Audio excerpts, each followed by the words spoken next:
καίει φυσικό αέριο. Κάψε φυσικό αέριο να παράγεις ηλεκτρικό ρεύμα και να μαγειρεύεις το ηλεκτρικό ρεύμα.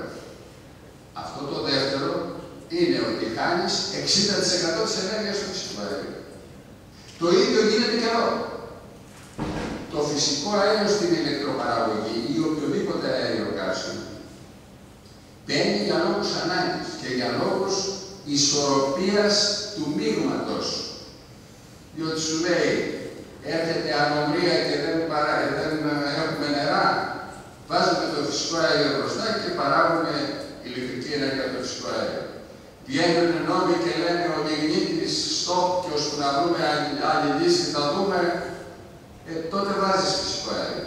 Αλλά το φυσικό αέριο δεν επιτρέπεται σε ένα τμήμα της χώρας να συμμετέχει πάνω από 10-15%.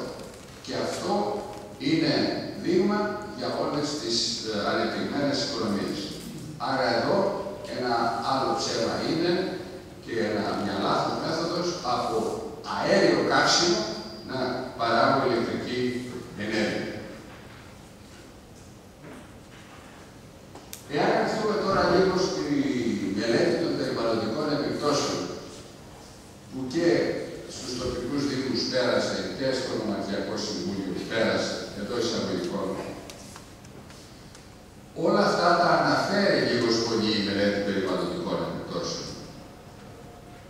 Και διότι όλοι οι μηχανικοί, όταν κάνουν μια μελέτη, εφαρμόζουν πιστά προφανώς τον νόμο, τι λένε οι υπολογισμοί, τι λένε οι κανονισμοί, αλλά όταν είναι θέματα τα οποία δεν έχουν περάσει στους κανονισμούς, όπως η παραγωγή, αποθήκη των βιοελαίων ή όπως η παραγωγή ηλεκτρισμού από το υγραέριο, δεν υπάρχει κανονισμός στην